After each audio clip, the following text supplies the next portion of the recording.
Olá, eu sou o professor Everton Amorim e essa é uma aula de matemática do ensino fundamental.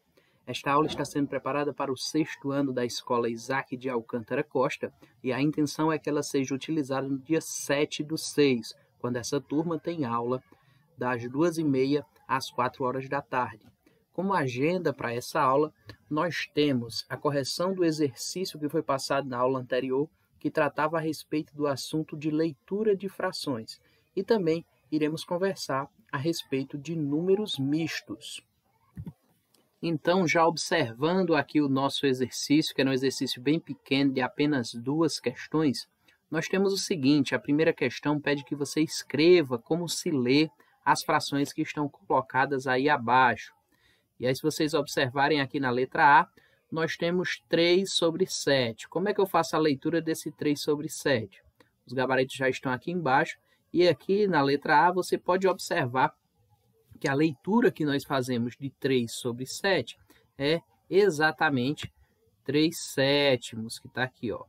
Esses 3/7 a gente lê por o seguinte: a parte de baixo, que é o número que a gente chama de denominador, sendo de 2 até 9, eles levam nomes específicos, como foi visto na aula anterior, e o numerador aí, que é o 3, fica só como 3. Então, nessa letra A, nós temos 3/7, que leremos 3/7. Na letra B, aqui já colocada, a gente tem 1/6. E 1/6, eu leio 1 normal, 1, e no caso do 6, eu leio com essa palavra, sexto. 1/6, a gente lê 1/6. Na letra C, nós temos 9/2. 9/2, a gente vai ler 9 meios. Sempre que o número 2 estiver embaixo, a gente lê como a palavra meio. Então, nesse caso da letra C, fica 9 meios. Já lá na letra D, nós temos o número 5 sobre o número 9. Número 5 é o numerador, número 9 é o denominador. Funciona assim para todas. Sempre o número que está na parte de baixo da nossa fração vai levar o nome de denominador. Everton, quer dizer que o denominador é quem denomina essa fração? Exatamente, quem dá o nome. O número de cima vai ficar lendo normalmente. Então, nessa letra D, nós temos 5/9, que vai ficar 5 nonos. Já na letra E, nós temos 19/10.000. Opa! 10.000 não está entre 2 e 9, então ele vai levar um nome especial. Nesse caso, como tratamos de múltiplos de 10, de números decimais, então ele leva um nome aqui de, vai ser o seguinte, 19 décimos de milésimos, ou seja, décimos, 10.000 de milésimos. E aí na letra F nós temos 3/17, 17 entra numa categoria que acaba pegando a maioria dos números. Entre 2 e 9 eu tenho esses nomes especiais, os números múltiplos de 10 eu tenho esses nomes especiais, e nos casos dos números que não se enquadram nisso que eu acabei de colocar, a gente recebe a nomenclatura colocando o nome avos após a leitura do segundo número. Então, 3/17 vai ficar aqui, ó, 3/17 avos. Não é avós, não é avós, é avos.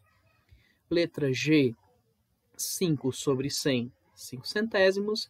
Letra H, 7/600, vai ser 7/600 avos. Letra I, 15/1000, 15 milésimos.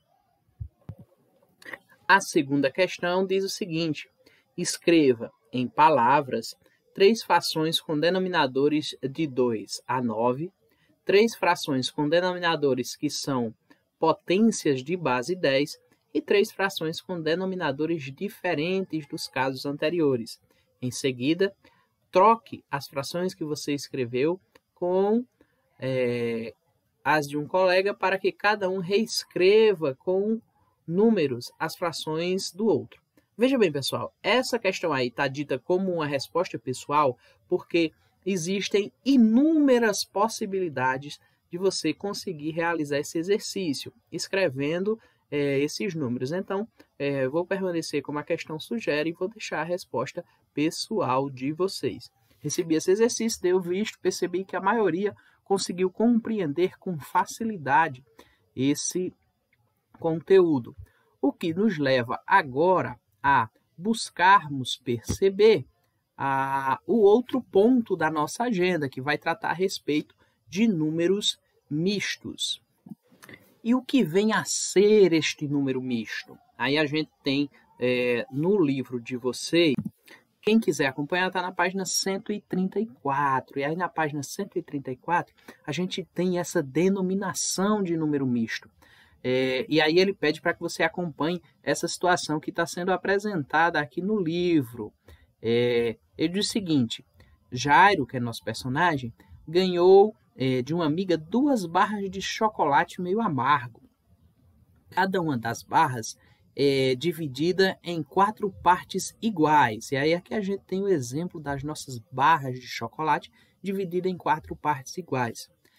Assim que ganhei, aí tem aqui o nosso personagem, que é o Jairo, e ele diz o seguinte: assim que ganhei as barras de chocolate, comi 7 dessas partes. Qual fração corresponde à parte que eu comi?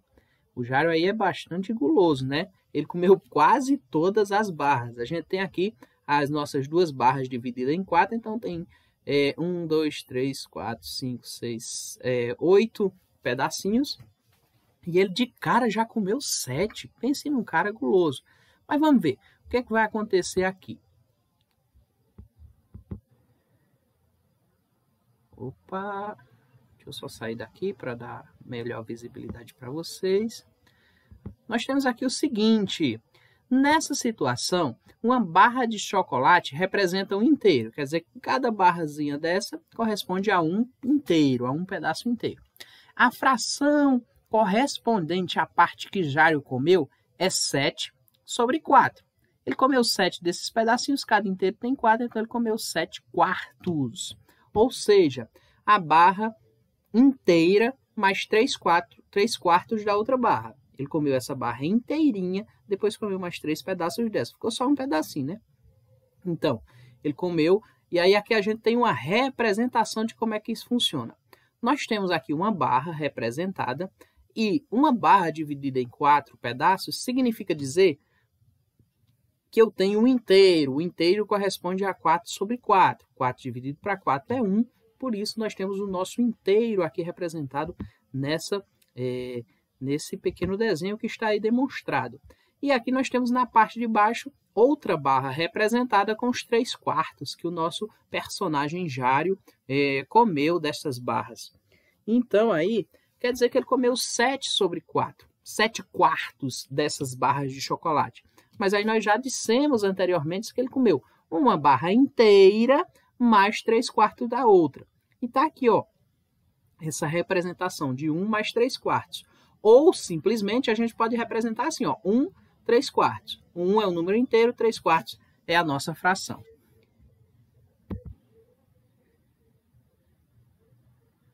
A representação 1 3/4 é composta de uma parte inteira, que a gente já falou, que esse número aqui está pegando inteiro, esse número 1 aqui é inteiro, e uma parte fracionária, que no caso aqui é o nosso 3/4. E por isso é denominada número misto. Olha aí o mistério, olha aí o nosso mistério acabando. O número é chamado de número misto porque ele está misturando 2 formatos. Ele pega um número que é inteiro e ele pega um número que é fracionário e junta eles dois para representar um único número. E esse único número que está sendo representado nesses 2 formatos juntos leva o nome de número misto. Então, dando continuidade, a gente tem aqui o seguinte: lemos a fração 1 3/4 como 1 inteiro e 3/4. É aí que está a nossa resposta, a nossa definição do que seria um número misto. Nós temos aqui agora um outro exemplo. E aí aqui a gente tem alguns hexágonos divididos exatamente em 6 partes. E aí nós temos o primeiro hexágono completamente pintado, o segundo também completamente pintado, e o terceiro com 5 das suas partes pintadas em azul. E aí diz o seguinte: a parte colorida em azul pode ser representada como 17/6. Se você contar todos os triângulos, aqui a gente vai ter 17 triângulos que estão pintados em azul, e cada figurinha dessa tem 6 partes. mais 17 sobre 6, eu também posso representar como 2 inteiros 5 sextos. 2 inteiros e 5 sextos, porque eu tenho aqui um inteiro, eu tenho aqui outro inteiro e eu tenho aqui um que pode ser representado como 5 sobre 6. E aí a gente lê 2 inteiros e 5 sextos. Vamos ver o que é que o nosso personagem está falando aqui. Ele diz: note que cada inteiro tem 6 partes. 2 inteiros têm 2 vezes 6 partes, ou seja, 12 partes, que adicionadas às outras 5 resultam em 17 partes, que foi o que a gente colocou inicialmente. O número 17 pode ser obtido fazendo 2 vezes 6 mais 5, que também é igual a 12 mais 5, que é igual a 17. E isso aí é a nossa explicação a respeito de número misto. A ideia de que o número misto é quando eu estou misturando frações com números inteiros. E aí nós temos essa representatividade. E aí nós iremos agora retornar ao grupo para tirar alguma dúvida que tenha ficado a respeito da correção do exercício ou desse assunto a respeito de números mistos.